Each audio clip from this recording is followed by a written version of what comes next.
Hello and welcome back to PYQpedia. हम लोग 30 days की रैपिड रिवीजन सीरीज चला रहे हैं enforcement officer, account officer, APFC 2023 की जो एग्ज़ाम होने वाली है उसके लिए।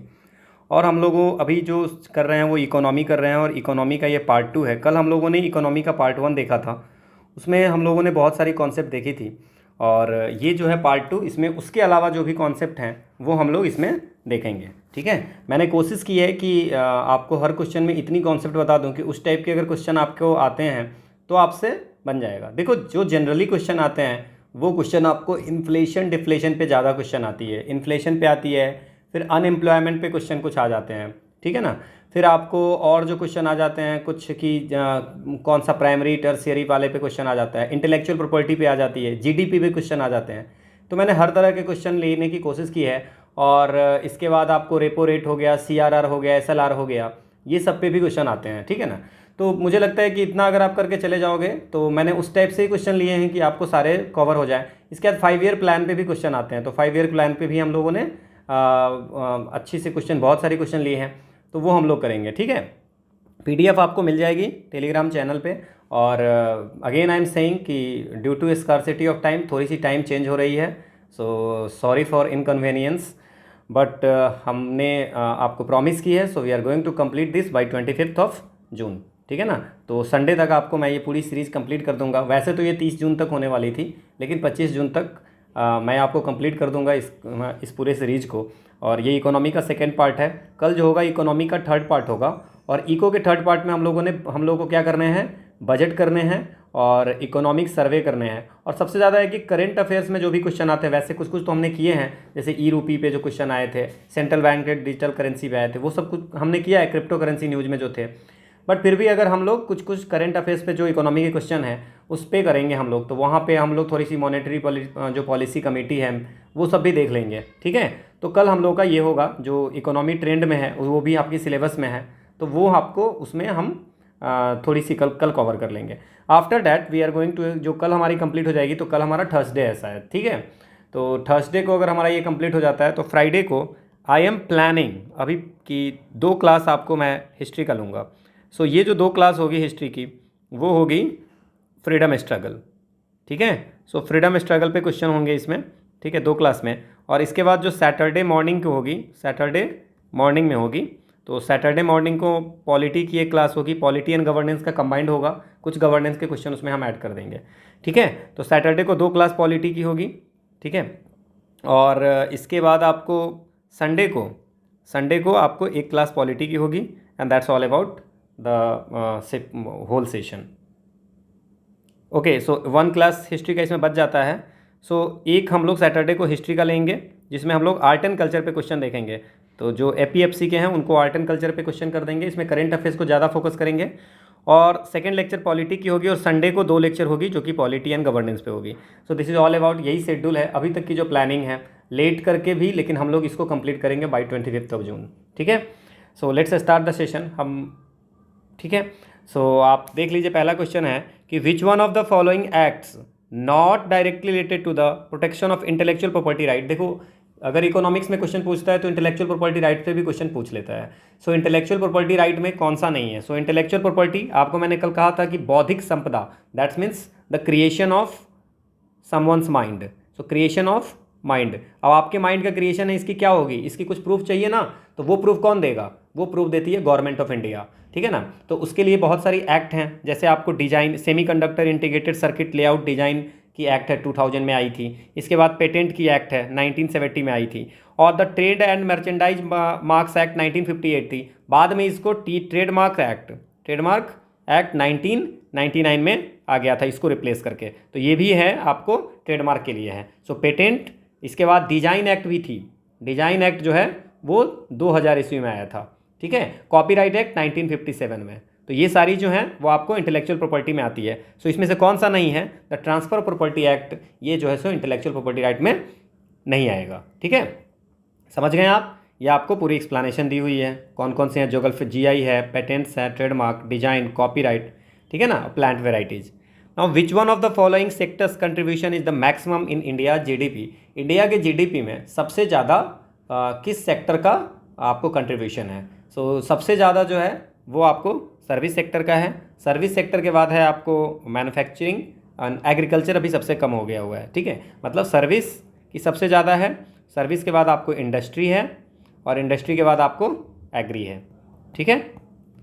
अगला ये आपको एक्सप्लेनेशन है।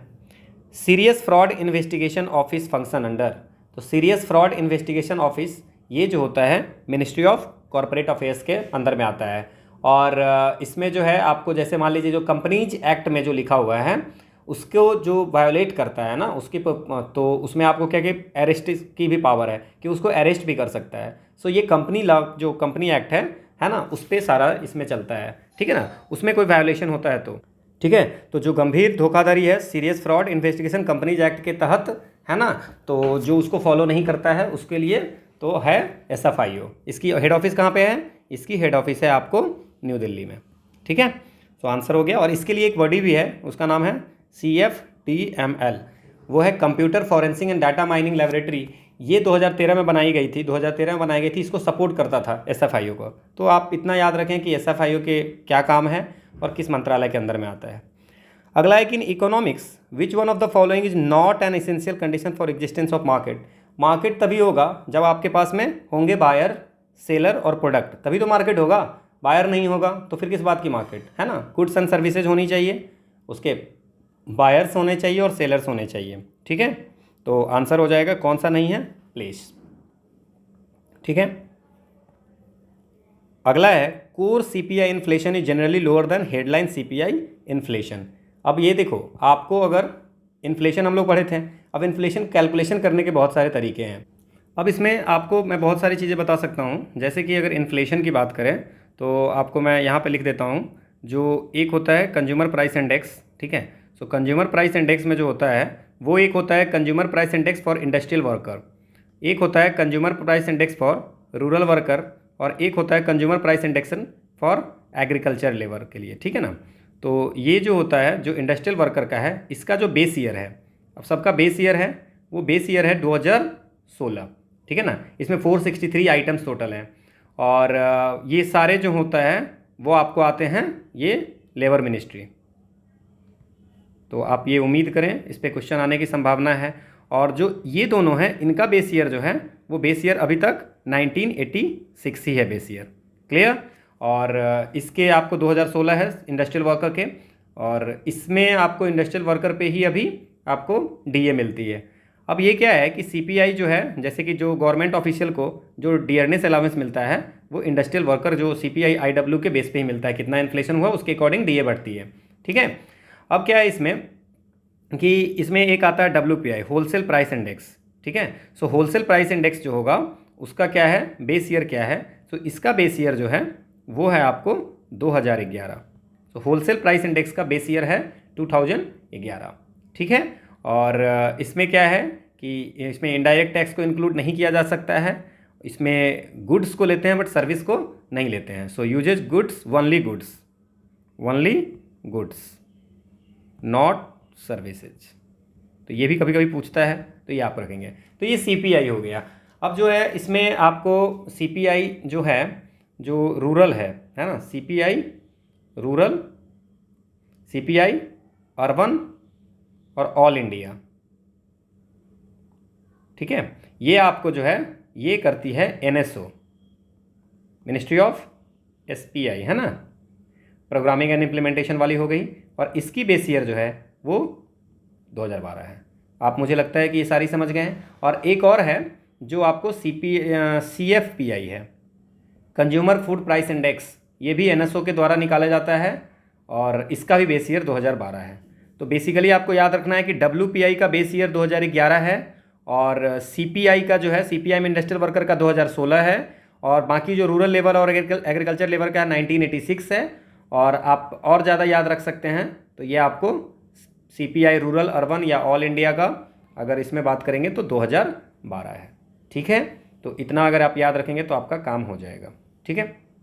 अब जो CPI इन्फ्लेशन होती है वो CPI इन्फ्लेशन जो होगा वो अर्बन एरियाज में ज़्यादा होता है, ठीक है ना, अर्बन एरियाज में ज़्यादा होता है। अब बोलोगे कि अर्बन का अलग से क्यों निकालते हैं, तो अर्बन में जैसे हाउसिंग प्राइस है ना, अर्बन एरिया में ज़्यादा होगा, है ना। तो हाउसिंग की प्राइस जो होगा वो अर्बन एरिया के CPI में कैलकुलेशन में होता है लेकिन रूरल एरिया में नहीं होता है।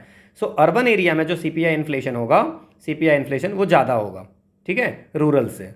अब ये क्यों होगा, इसका अगर कारण होगा तो जो अर्बन एरिया है वहाँ पे हाउसिंग की प्राइस को कैलकुलेट किया जाता है, ठीक है, और रूरल एरिया में हाउसिंग की प्राइस को नहीं कैलकुलेट किया जाता है, ठीक है।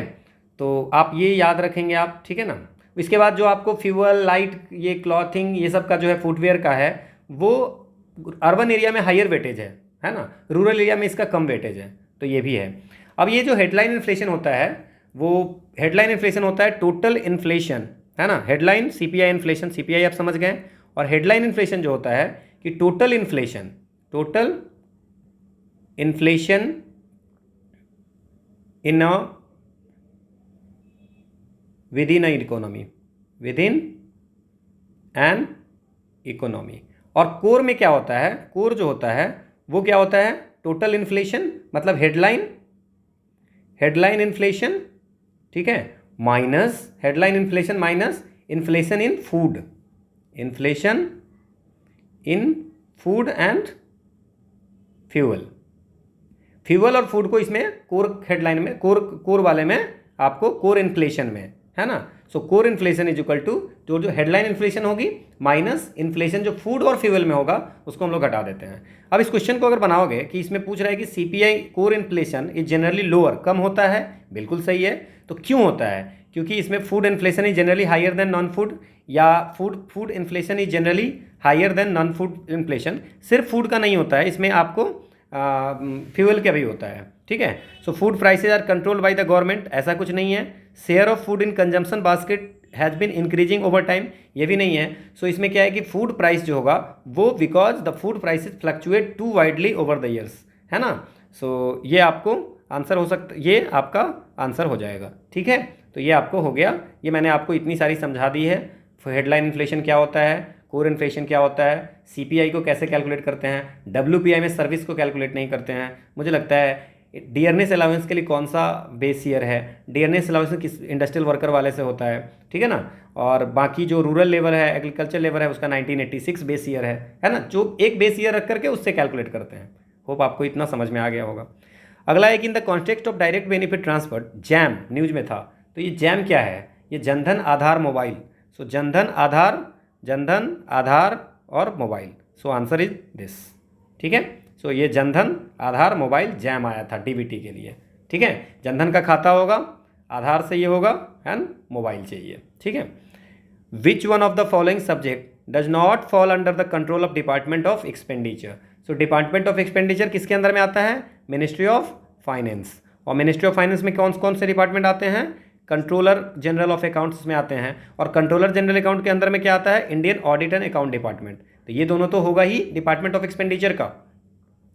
Financial rules and regulation and delegation of financial power ये है, लेकिन policy relating to exchange rate of रुपये, रुपीज़ के एक्सचेंज रेट में, इसके लिए तो आपको जाना पड़ेगा आरबीआई। तो ये आपका हो गया गलत, ठीक है। सो डिपार्टमेंट ऑफ एक्सपेंडिचर जो होगा वो मिनिस्ट्री ऑफ फाइनेंस के अंदर में आता है, क्लियर, यहाँ से आपका काम चल जाएगा।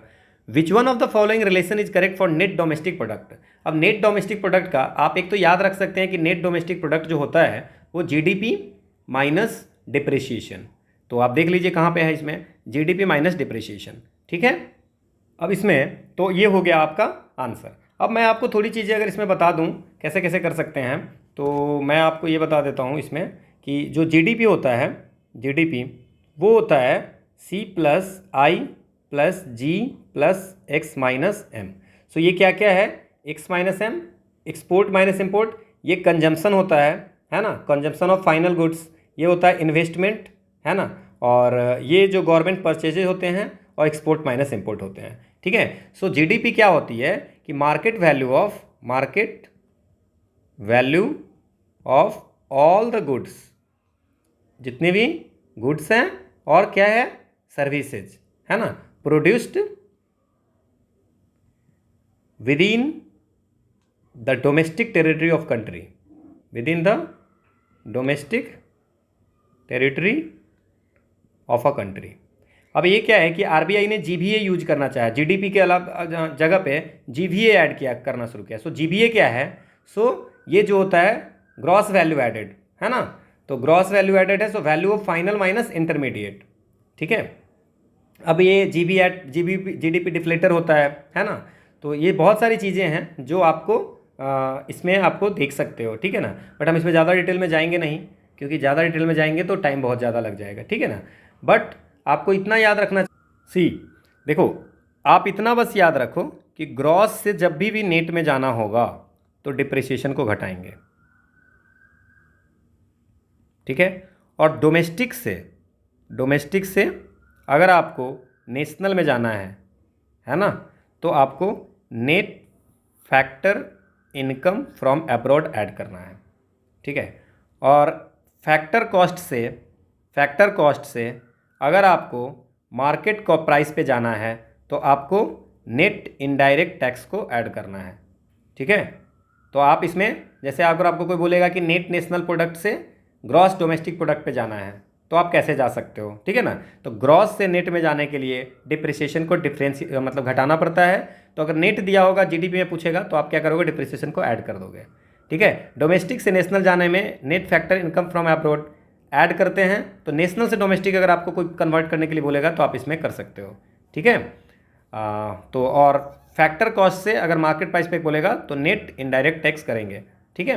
तो ये आपको याद रखना है। जैसे अगर आपको कहीं पे दे दिया एनएनपी और जीडीपी, तो ये होता है नेट नेशनल प्रोडक्ट, और ये ग्रॉस है ना, डेवलपमेंट डोमेस्टिक प्रोडक्ट, ठीक है। और यहाँ पे अगर लिखा कि फैक्टर कॉस्ट है मार्केट प्राइस, तो आपको समझ में आ जाएगा कि फैक्टर कॉस्ट पे है मार्केट, तो इससे इसको कन्वर्ट कर सकते हो। अब एनएनपी को, जैसे मान लीजिए कहीं पे दे देगा एनएनपीएफसी, ठीक है, और बोलेगा कि जीडीपी एमपी से लाना है आपको, तो कैसे लाओगे। तो अब इसमें देखोगे क्या आप कि ये आपको नेट है, ये ग्रॉस है। सो आपको क्या करना है, ग्रॉस से मतलब इससे आपको ये लाना है, ठीक है। कैसे लाओगे, ग्रॉस से नेट पे करना है। तो ग्रॉस से नेट पे क्या किए थे, ग्रॉस से नेट पे, तो यहाँ पे क्या करो, डिप्रिसिएशन को घटा दो। समझ में आया। और ये डोमेस्टिक है, तो डोमेस्टिक से नेशनल आना है, तो डोमेस्टिक से नेशनल आना है तो क्या करेंगे, एनएफआईए को ऐड कर देंगे, ठीक है। और अगर मार्केट प्राइस से फैक्टर कॉस्ट पे आना है, तो मार्केट प्राइस से फैक्टर कॉस्ट पे आना है। सो फैक्टर कॉस्ट से मार्केट प्राइस पे जा रहे थे तो एनआईटी को ऐड कर रहे थे, क्या था, नेट इनडायरेक्ट टैक्स। तो इसमें क्या करेंगे, नेट इनडायरेक्ट टैक्स को घटा देंगे। इसका मतलब कि net national product on factor cost is equal to gross development product of at market price minus depreciation plus NFIA minus NIT. नहीं समझ में आया तो इग्नोर कर देना, ठीक है। बट ये यूपीएससी में पूछता है इस टाइप से, ठीक है। अगला है the dilemma of measuring the development level of economies was solved once the United nation development UNDP publish it's first human development report कब निकाली थी, ठीक है। ये आपको 1990 में ह्यूमन डेवलपमेंट इंडेक्स निकाला गया था। और ये जो उस समय 1990 में कौन किया था, एक पाकिस्तानी इकोनॉमिस्ट थे, उनका नाम क्या था, ठीक है, महबूब हक, ठीक है। और ये 1990 में ये कॉन्सेप्ट दिया था ह्यूमन डेवलपमेंट इंडेक्स का। और इसकी जो वैल्यू होती है 0 से 1 के बीच में होती है, 0 से 1 के बीच में होती है। और इनके जो डायमेंसन है वो 3 डायमेंसन है। तो डायमेंसन जो है इनके, डायमेंसन जो है वो 3 है। और पहला जो है ह्यूमन डेवलपमेंट इंडेक्स का, एक है लॉन्गेविटी और लॉन्ग एंड हेल्दी लाइफ। दूसरा है नॉलेज याद रखना है आपको। और तीसरा है स्टैंडर्ड ऑफ लिविंग।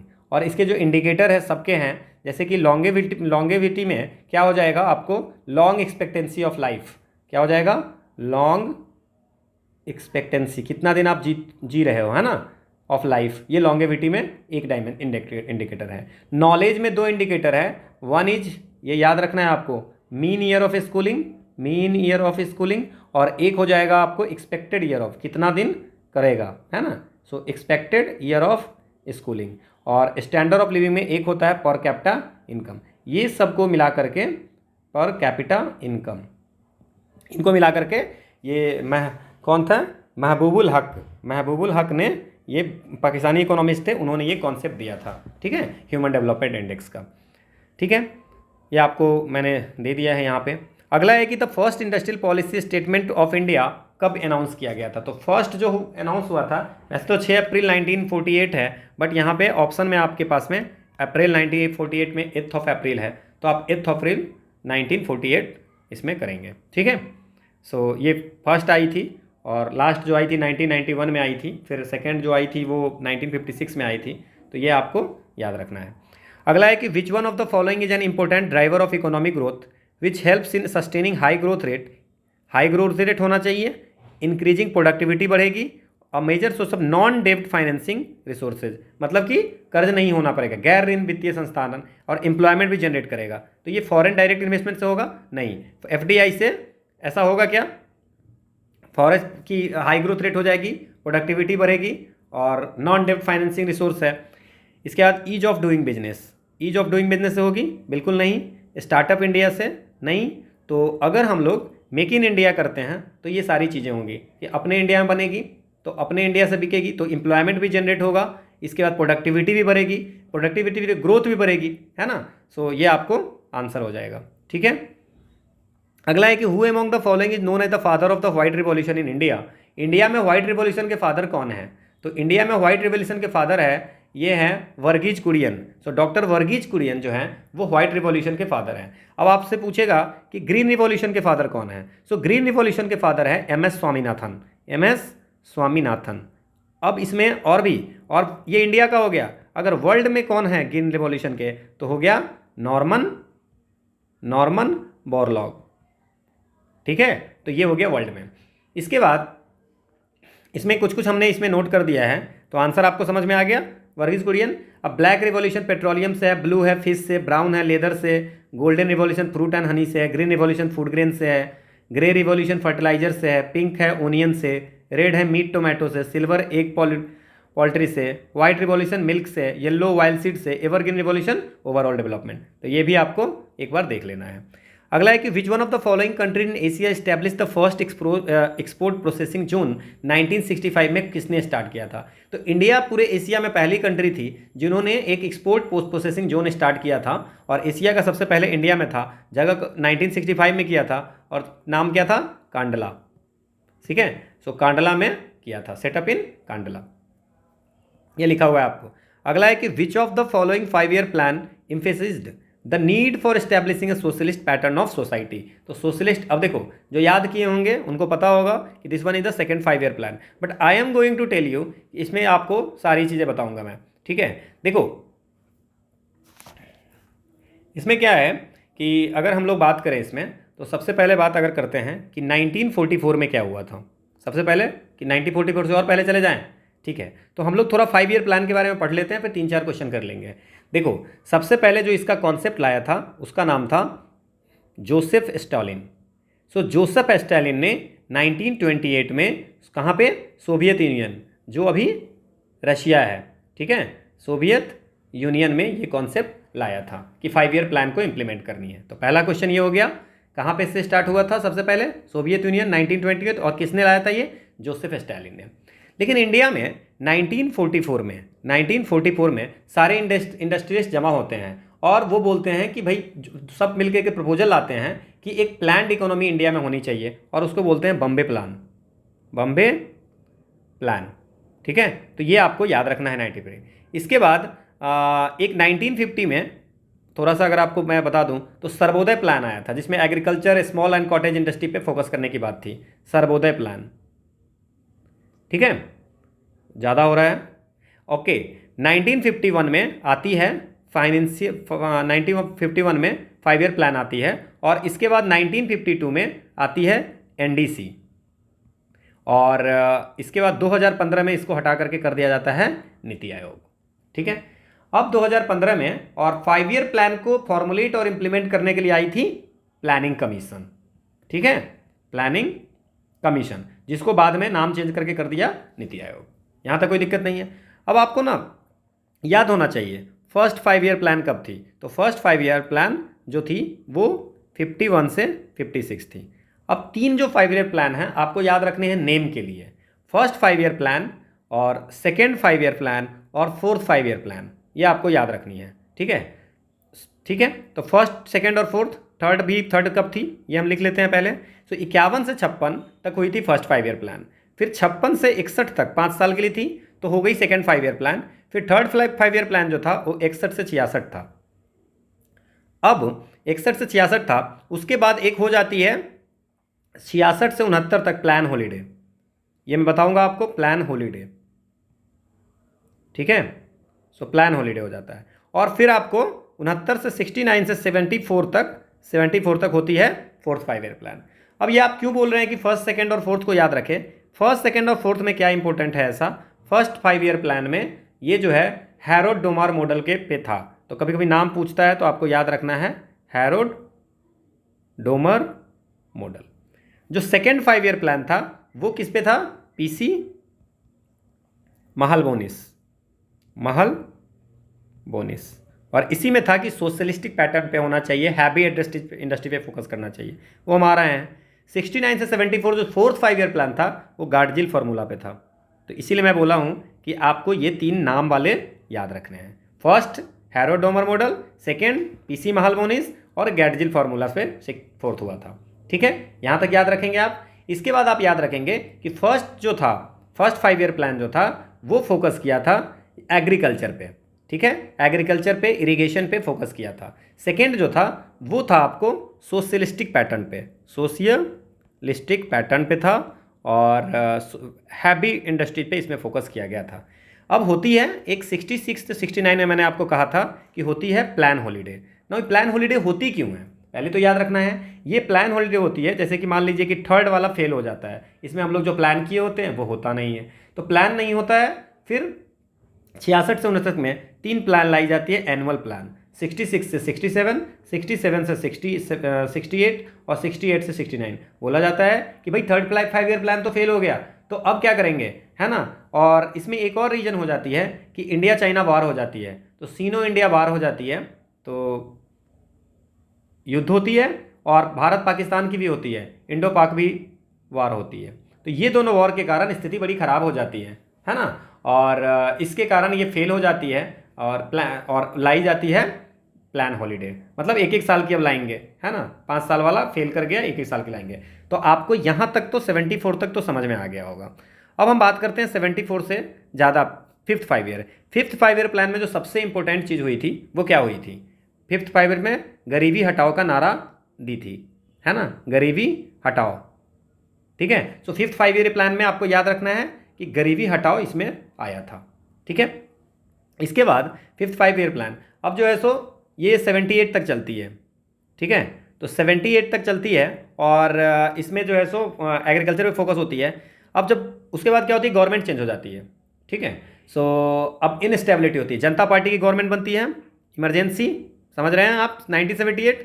फिर बनती है जनता पार्टी की गवर्नमेंट, जनता पार्टी की गवर्नमेंट बनती है। अब जनता पार्टी की गवर्नमेंट के हेड कौन होते हैं? ये होते हैं आपको मोरारजी देसाई, क्लियर। तो ये मोरारजी देसाई कहते हैं कि भैया हम तो अब छठा पाप लाएंगे सीधे, हम 5वां को फेल कर दिए और अब हम 6th लाएंगे, तो ये 4 साल में ही फेल हो गया, हम क्या लाएंगे, 6th लाएंगे, ठीक है। तो ये 5th हटा करके 6th 5 ईयर प्लान लाते हैं, क्लियर। लेकिन कुछ दिन के बाद फिर से 1980 में इलेक्शन होती है और बन जाती है इंदिरा गांधी की गवर्नमेंट। जब इंदिरा गांधी की गवर्नमेंट बनती है तो इंदिरा गांधी कहती है भाई हम 6 ईयर 5 ईयर को नहीं मानेंगे, प्लान को नहीं मानेंगे। तो ये जो 2 साल 78 से 80 तक चलती है उसको बोलते हैं रोलिंग प्लान। होप आपको समझ में आया होगा, ठीक है। अब ये इंदिरा गांधी बोलती है कि नहीं, हम खुद फिर से स्टार्ट करेंगे 6th 5 ईयर, ये जो 6th 5 ईयर किए थे उनको नहीं मानेंगे, तो उस 2 साल को बोलते हैं रोलिंग प्लान। तो 78 से 80 आपको याद हो गया। अब 6th 5 ईयर प्लान में 6th 5 ईयर प्लान जो चलती है वो 80 से 85 चलती है, फिर 7th आती है, फिर 7th के बाद फिर प्रॉब्लम होती है, 90 में इंडिया की स्थिति हो जाती है ख़राब। सो 8th 5 ईयर प्लान जो होगा वो इंट्रोड्यूस नहीं की जा सकती है, वो 1990 में नहीं करते हैं। तो इसके बाद 2 एनुअल प्लान करते हैं, वो 1990, ठीक है, 1990 से 91 और 91 से 92 एनुअल प्लान करते हैं। क्यों करते हैं भाई? बड़ी स्थिति खराब हो जाती है, इंडिया के पास पैसे नहीं होती है, इकोनॉमिक स्टेबिलिटी होती है, फॉरेन एक्सचेंज रिजर्व उनके पास नहीं होता है, 1 सप्ताह तक का खाने के पैसे नहीं होता। तो होते हैं कौन? उस समय प्राइम मिनिस्टर होते हैं पीवी नरसिम्हा राव, ठीक है। सो पीवी नरसिम्हा राव के समय में होती है liberalisation, privatisation and globalisation reform आती है, एलपीजी रिफॉर्म, ठीक है, उस प्रॉब्लम को दूर करने के लिए। एट दैट टाइम कौन प्राइम मिनिस्टर होते हैं? पीवी नरसिम्हा राव। होप आपको ये समझ में आया होगा। और इसके बाद फिर 8th 9th 10th ऐसे 17 तक चलती है। 12th 5 ईयर प्लान 15 में नीति आयोग आ जाती है, और ये सब 5 ईयर प्लान वाली बात खत्म हो जाती है, फिर उनका अपना चलता है। क्लियर? तो 5 ईयर प्लान पे आपको कहीं से भी ऐसा क्वेश्चन नहीं आएगा जो आप सॉल्व नहीं कर पाओगे। और जो 12 है, जो सबसे लास्ट है, उसमें आपको अगर याद रखना है तो आप याद रख सकते हैं, faster more inclusive and sustainable growth की बात की गई है। Faster more inclusive and sustainable, ठीक है ना, ग्रोथ की बात की गई है लास्ट वाले 5 ईयर प्लान में। तो ये आपको मैंने पूरी लिख के दी है, ठीक है।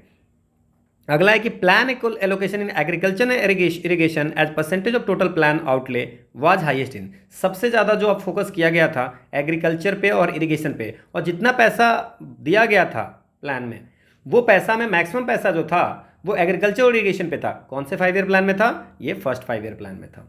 हमने बात की थी कि फर्स्ट ईयर 5 ईयर प्लान में बात सिर्फ इसी पे की गई थी।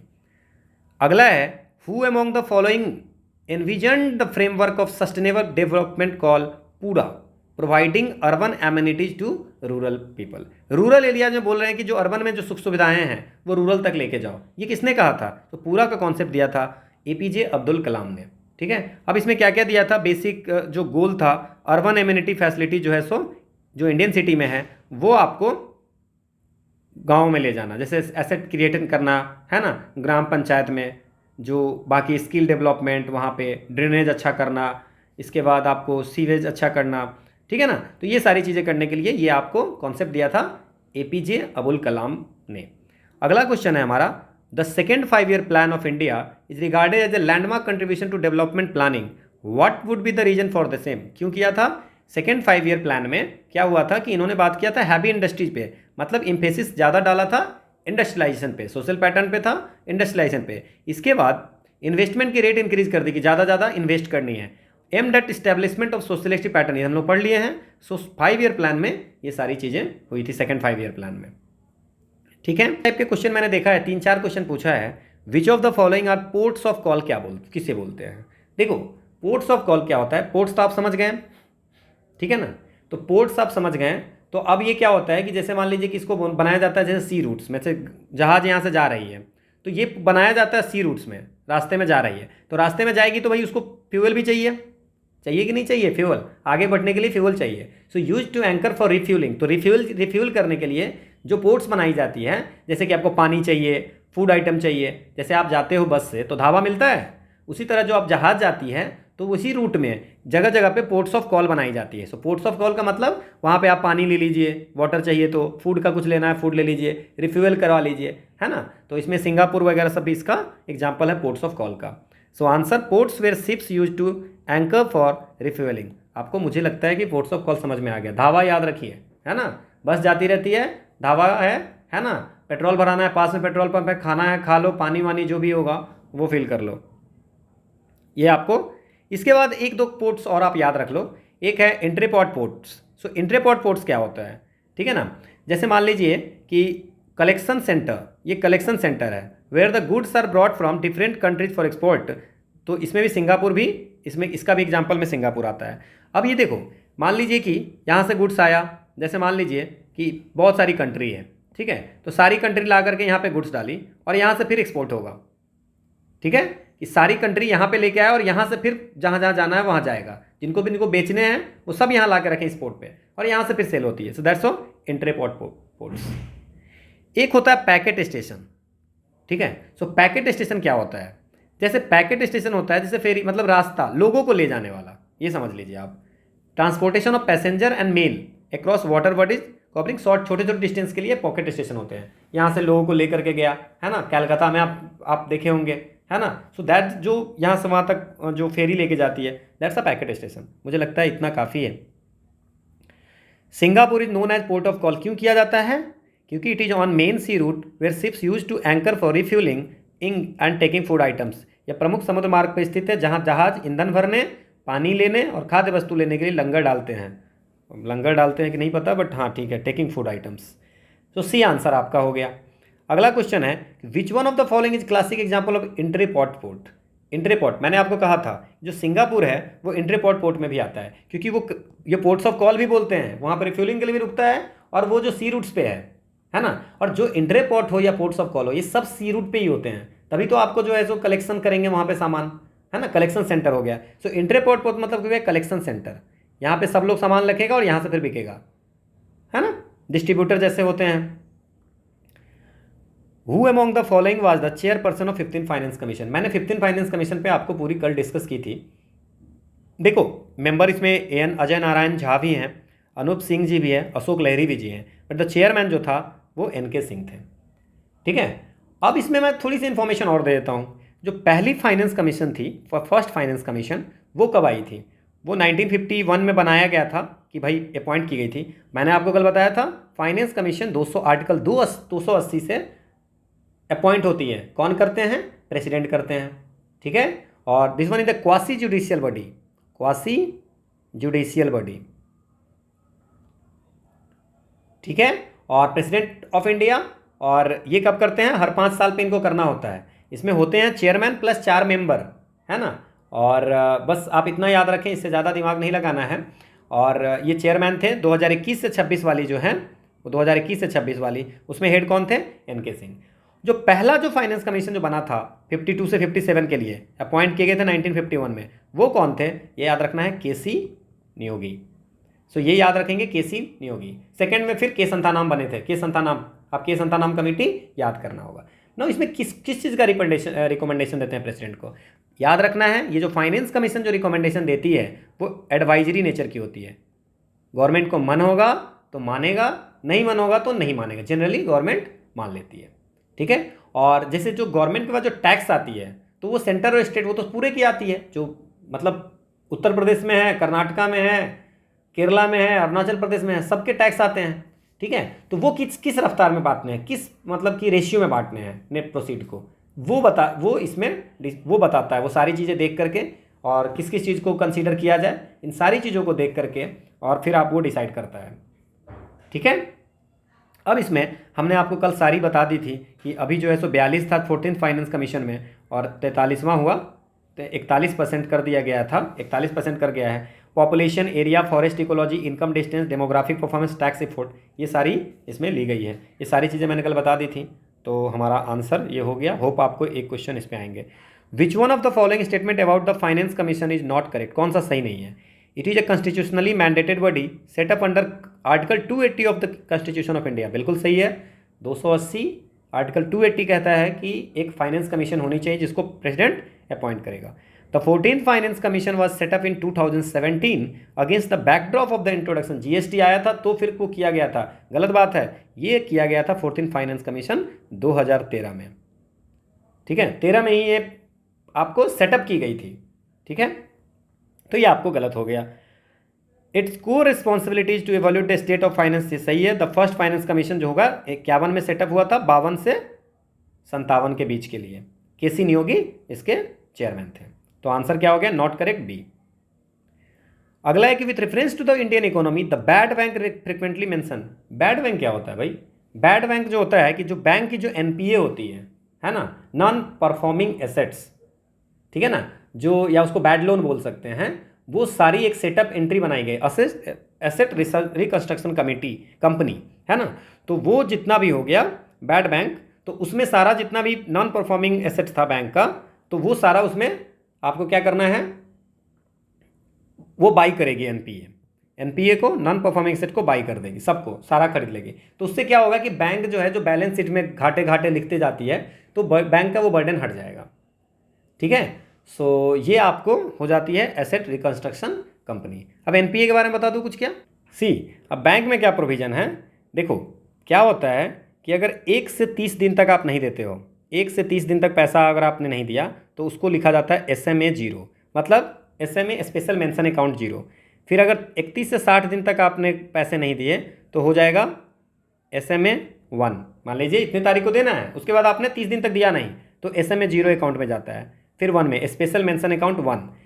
60 दिन से लेकर के 61 दिन से लेकर 90 दिन तक अगर आप पैसा नहीं देते हो तो स्पेशल मेंशन अकाउंट 2 इसको बोलते हैं। अगर आप 90 दिन से ज़्यादा हो गए, ठीक है, और आपने पैसा नहीं दिया तो उसको NPA में बोलेंगे, लेकिन ये फार्म लोन के लिए नहीं होता है, ये भी याद रखना है आपको। ठीक है, तो ये आपको 90 दिन से ज़्यादा जो अगर पैसे नहीं दिए तो उसको बोलते हैं NPA।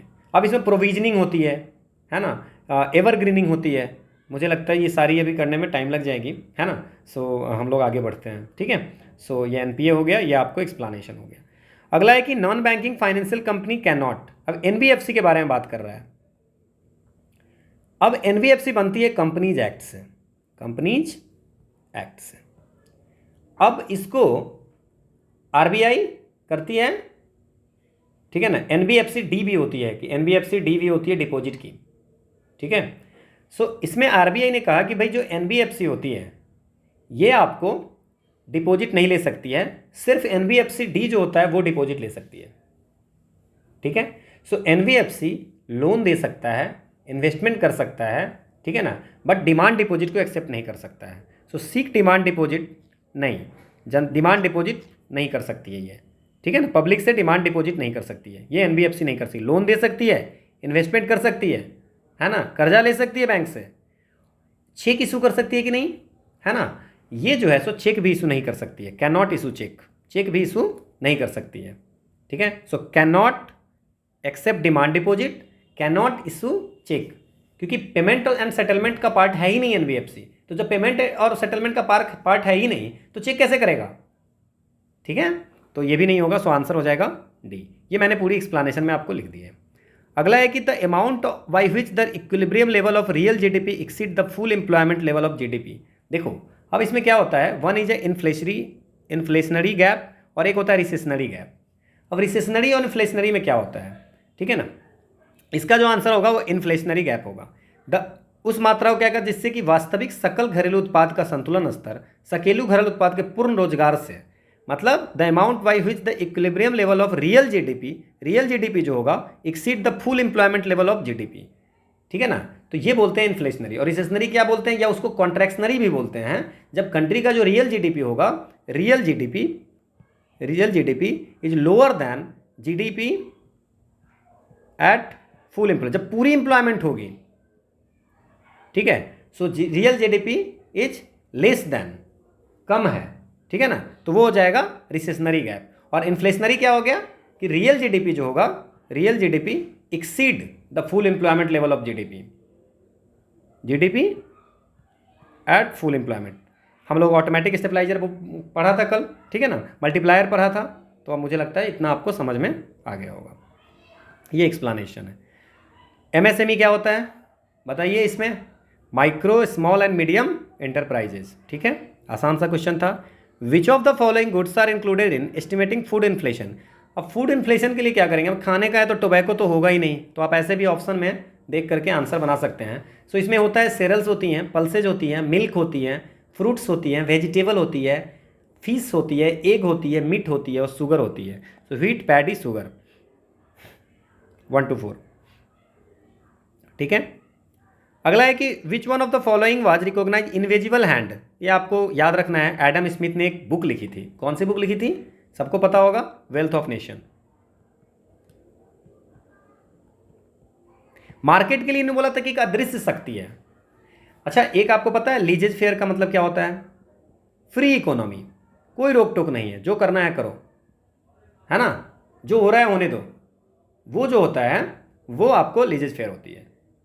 तो इनविजिबल हैंड क्या है, जुडिशियरी है, लेजिस्लेचर है, गवर्नमेंट है, it's a market and price mechanism, ठीक है कि क्लियर। तो ये आपको थोड़ी सी याद रखनी है। लेजेज फेयर मतलब फ्री इकोनॉमी, गवर्नमेंट उसमें कोई इंटरवेंशन नहीं करेगा। Fixation of price level for wheat and rice by the commission for agriculture cost and prices is an example of it's a support price. क्या होगा, यह आपको सपोर्ट प्राइस होगा। अगला इस टाइप के भी क्वेश्चन पूछते हैं कि mobile phones operators market in India is an example of, एक है मोनोपोली, एक मोनोपोलिस्टिक, ओलिगोपोली और परफेक्ट कंपटीशन। तो पता होना चाहिए आपको मोनोपोली में क्या होगा। सो जब मोनोपोली की हम बात करते हैं तो आपको मोनोपोली में क्या होगा, बोलते हैं ना कि इसका ना मार्केट में मोनोपोली है। मोनोपोली क्या मतलब हो गया कि आपको सेलर सिंगल है, सिंगल सेलर, बेचने वाला एक ही है, या कोई प्रोडक्ट यूनिक है, ठीक है ना, तो आपको क्या हो गया, मोनोपोली हो गया। अब वही उसी से खरीदना पड़ेगा आपको, दूसरे किसी के पास जा ही नहीं सकते क्योंकि एक ही बेचने वाला है, तो वो हो गया मोनोपोली। एक होता है ओलिगोपोली। तो क्या आंसर होगा, ओलिगोपोली में क्या होगा, मतलब कि सप्लायर कुछ हैं, ठीक है ना, so small number of supplier,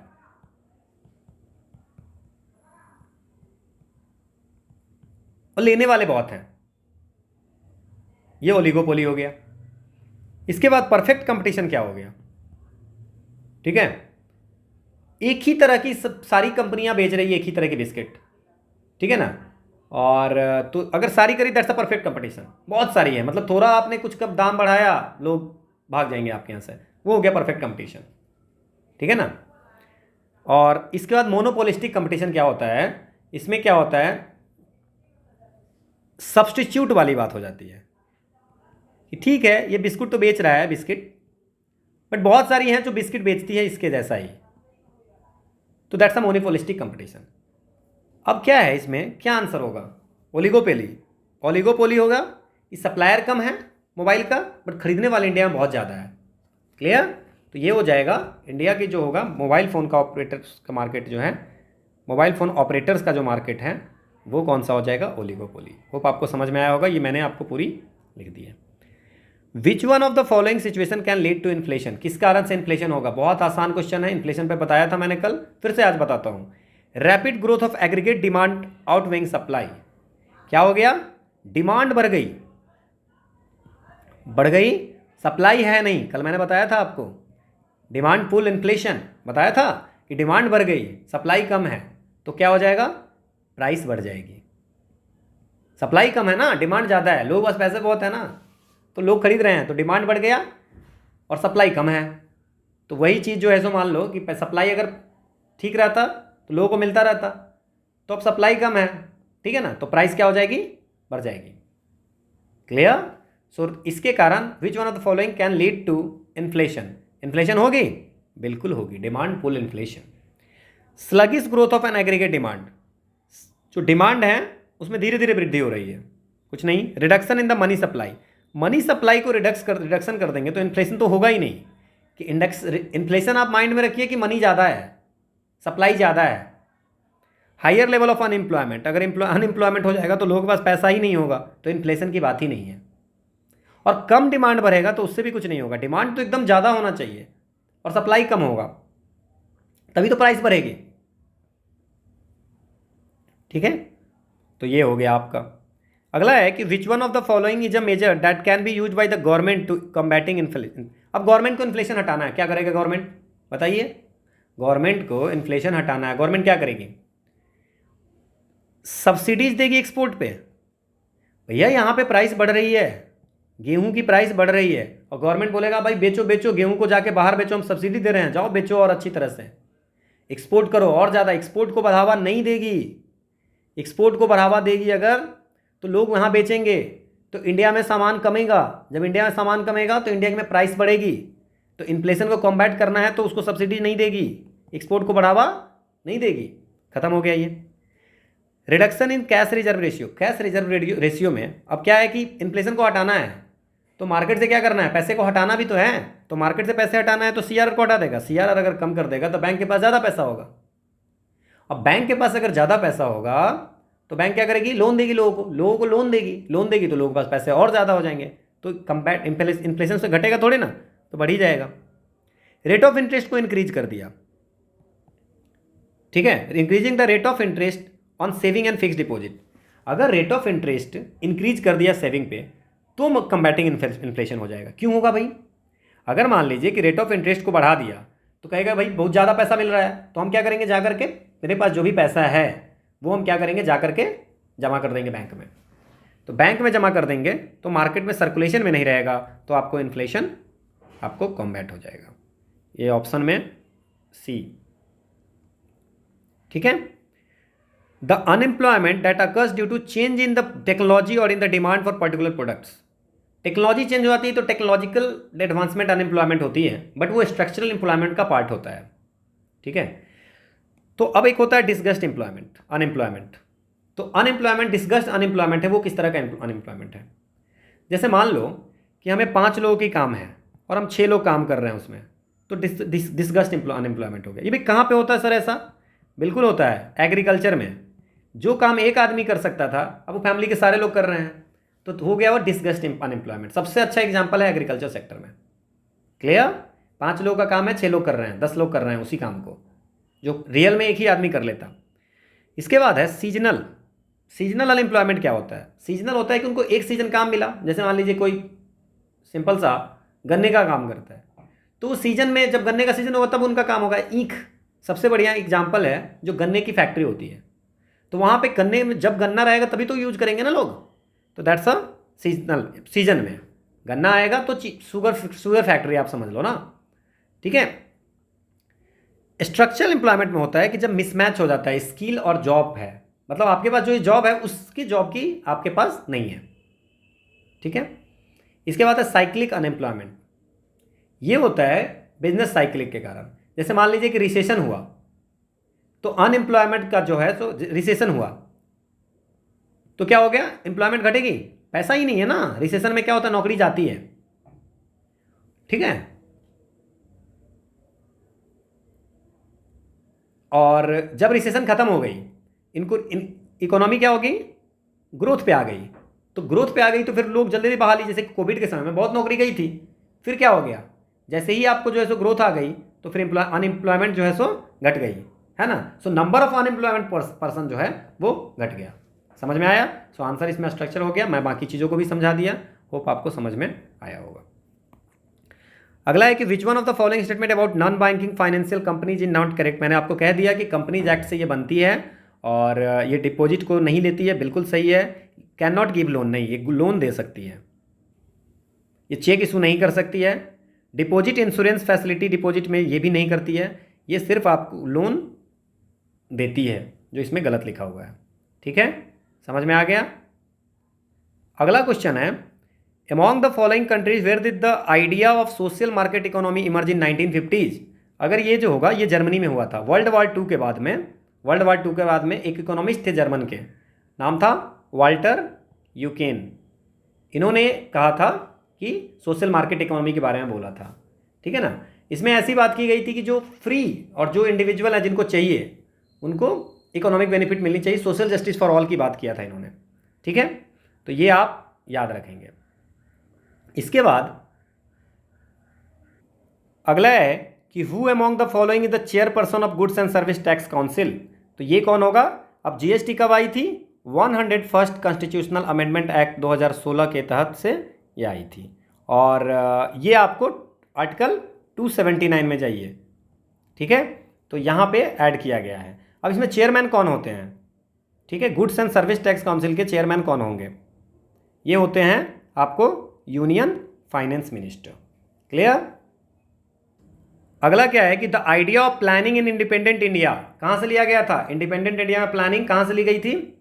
ये आई थी आपको demand made by president, the demand made, ये आपको मैंने बताया था 1944 बॉम्बे प्लान। बहुत सारे इंडस्ट्रियल मिल करके ये सोचा था कि भाई इंडिया में कुछ प्लानिंग होनी चाहिए। क्लियर? क्वेश्चन है, the term industrial revolution was first use by, किसने यूज किया था सबसे पहले? ये अर्नोल्ड थे, अर्नोल्ड टॉयनबी, ये इंग्लिश हिस्टोरियन थे, इन्होंने आपको सबसे पहले यूज। अब इसमें जो है जे ब्लैंकी है ये फ्रेंच के थे, और टी.एस. अस्टेन जो है वो इंग्लिश इकोनॉमी के, सब इकोनॉमिक जो इकोनॉमिक हिस्टोरियन ही थे, और आर.एस. टॉयनबी भी ये इंग्लिश के थे। सो अर्नोल्ड टॉयनबी इसका आंसर होगा, जो सबसे पहले फर्स्ट जो टर्म यूज किया था इंडस्ट्रियल रिवॉल्यूशन, औद्योगिक क्रांति। The 5-year plan was first launched in, कहाँ पे लॉन्च हुआ था? यूएसएसआर, ठीक है ना, ये हमने बात की थी। द कॉल फॉर गरीबी हटाओ कब आया था भाई? गरीबी हटाओ 5th 5-year प्लान में, 5th 5-year plan Indira Gandhi, गरीबी हटाओ, ठीक है। अगला क्या है कि which one of the following is a typical example of monopolistic competition. Monopolistic competition क्या हो गया? मैंने आपको बताया था कि मेनी फॉर्म्स हैं, बहुत सारा फॉर्म्स हैं जो सिमिलर आइटम बेचते हैं, जैसे सोप का जो है, मार्केट फॉर सोप तो बहुत सारे लोग बेचते हैं, है ना। तो अब इसमें क्या है कि this one is the monopolistic competition. थोड़ा भी कोई चेंज वेंज करेगा तो पूरा मार्केट ये हो जाएगा, ठीक है। इंडियन रेलवे मोनोपोली, ठीक है। सो आंसर हो जाएगा मार्केट फॉर सोप। अब क्या है अगला क्वेश्चन जो हम लेंगे, रेपो रेट क्या होता है? रेपो रेट मैंने आपको बताया था कि it is a rate at which RBI gives loans to the commercial bank for shorter period, देखो, जो मैंने एमएसएफ बताई थी वो सही बताई थी कि एमएसएफ में क्या होता है, एमएसएफ कोई रेट नहीं है, this is the marginal standing facility. ये होता है मार्जिनल स्टैंडिंग फैसिलिटी। ये एक फैसिलिटी है जिसमें क्या होता है कि आरबीआई बोलती है कि अगर आपके पास में मिसमैच हो गया पैसे का, तो आपका जो नेट डिमांड टाइम लायबिलिटीज है उसमें से 2%, है ना, तो 2% आप बिना मॉर्गेज के हमसे पैसे ले सकते हो। ठीक है, तो वो फैसिलिटी को बोलते हैं मार्जिनल स्टैंडिंग फैसिलिटी। यहाँ तक कोई दिक्कत नहीं है। अब हमारा क्या है, ये कोई रेट नहीं है। पहली बात हमने जो ये भी बताई थी वो गलत बताई थी। तो जो रेट, जिस रेट पे आरबीआई लोन देती है कमर्शियल बैंक को शॉर्टर पीरियड के लिए, shorter period less than 90 days, तो अगर ये एमएसएफ फैसिलिटी के तहत भी लोन होगा तो भी वो रेपो रेट ही होगा। Clear?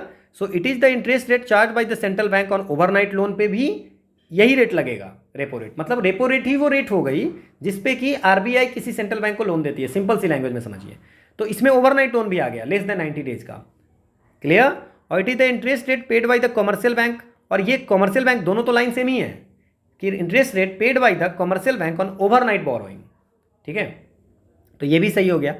It is the interest rate agreed upon in the loan contract between the commercial bank and the central bank, और it is the cost of collateral security. ये रेपो रेट जो है वो collateral security भी बोलते हैं। ठीक है, तो ये आपको, it is the cost of collateral security. जैसे मान लीजिए कि अगर आप बैंक लोन लेने जाती है, ठीक है ना, तो उसका कुछ कोलेटरल भी आरबीआई रखती है, कुछ आपको रखने पड़ेंगे आरबीआई के पास में, तो उसका जो है सो ये सिक्योरिटी रखने का चार्ज जो है तो उसको बोलते हैं कि रेपो रेट। तो कोलेटरल सिक्योरिटी भी रेपो रेट को बोलते हैं। सो आंसर हो जाएगा सी।